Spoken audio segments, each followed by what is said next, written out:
bɛɛ ko a ma Fati Bobo Diouf a tɔgɔ yɛrɛ le Pauline Kwese Ouattara a ye ja baara daminɛ ni théâtre le kabini a ka dɔgɔ a sigini filɛ nin ye Bobo Kinkɔrɔ la Julasoba.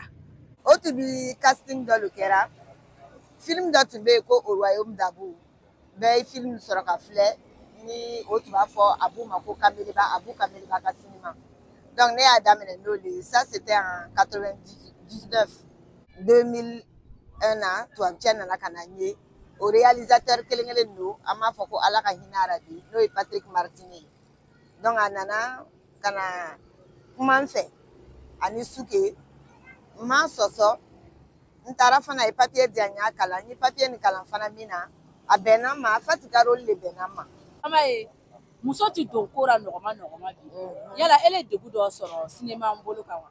Ni gɛlɛya sɔrɔ a kɔnɔ ni mɔgɔw ye ni gɛlɛya sɔrɔ a kɔnɔ tuma dɔ la n ka sigiyɔrɔ kɔnɔna na mais sisan ka taa population fan fɛ mɔgɔw b'a miiri Fati bi rôle min jouer Fati y'o mɔgɔ le ye ne tɛ den tiɲɛni ye. O bɛ ele kunbɛn n'olu rôle fasugu dɔ ye dugu kɔnɔ ka a suira wa ne b'a fɔ ko i bi rôle min jouer o sɔn dɔ b'i la. O caman baden de tɛmɛna o ni exemple ta hali lon na ne taara Niamey président kɔrɔ dɔ tun bɛ yen a mamaden nana ne filɛ Seni Kuce mamaden a nana ne filɛ a sina dɔrɔn ka commencer ka kasi ne ko n bɛ kuma o ko émotion lo mais a yɛrɛ bamuso k'a bɛna mun fɔ a ko Fati ko c'est vrai que tu es bête ko est-ce que tiɲɛ na ne nalen na. An bɔra Fati Bobo Diouf fɛ Julasoba ka na an yɛrɛ sɔrɔ Umu Bobo Diouf fɛ o min tɔgɔ yɛrɛ ye Zenabu Ruwamba ale filɛ nin ye Yegere a b'an bisimila sisan.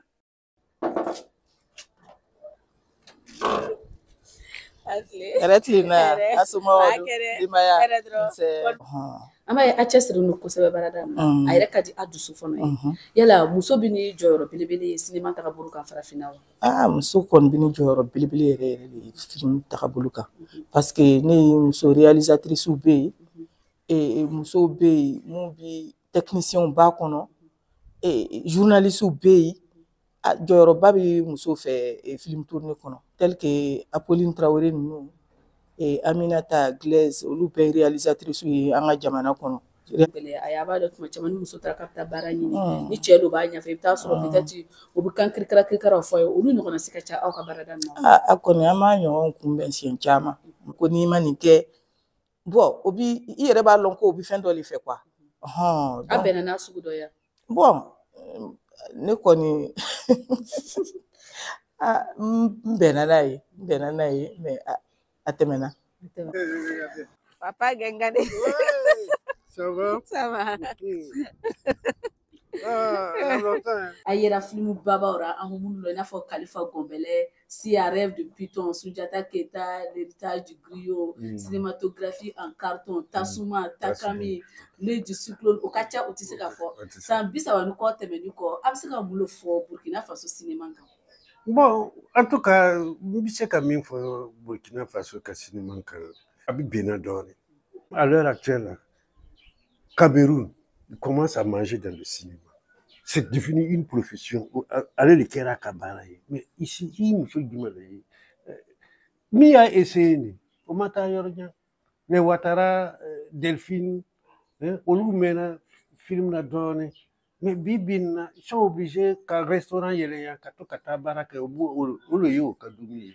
On a sur un restaurant yélé. Bon, film d'obé, ambifé. Voilà. Oui, si ça me connaît, Mousso le Bigna fait, les Apolline Traoré. Regardez par exemple la nommée Palinfou. À ma école de cinéma, mais voilà, à un film d'ok, on a retenu pour le festival. Ça, c'est déjà très bien. Par contre, il y en a qui ont disparu. Boussotiama, Boras, autour comment me tourner. Peut-être Fantanakrou. Est-ce qu'il y a Fantanakrou comment me tourner? Pourtant, elle a fait des grands films. Média 2000, Valérie. Cinéma yere a tɔgɔ manditan ni musow ye. Sunguruden dɔ bɛ se ka taa casting na n'a sekɔrɔ ka taa so n'a fakɛ y'a lɔn k'a tun taara casting na a bɛ kɛ kɛlɛba ye.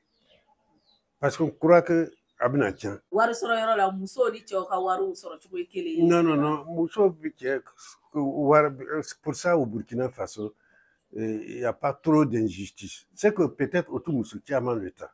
Musow ti taara caman cinéma na mun bɛ ale kɛ sisan yala o Parce que an t'a lugu ye don.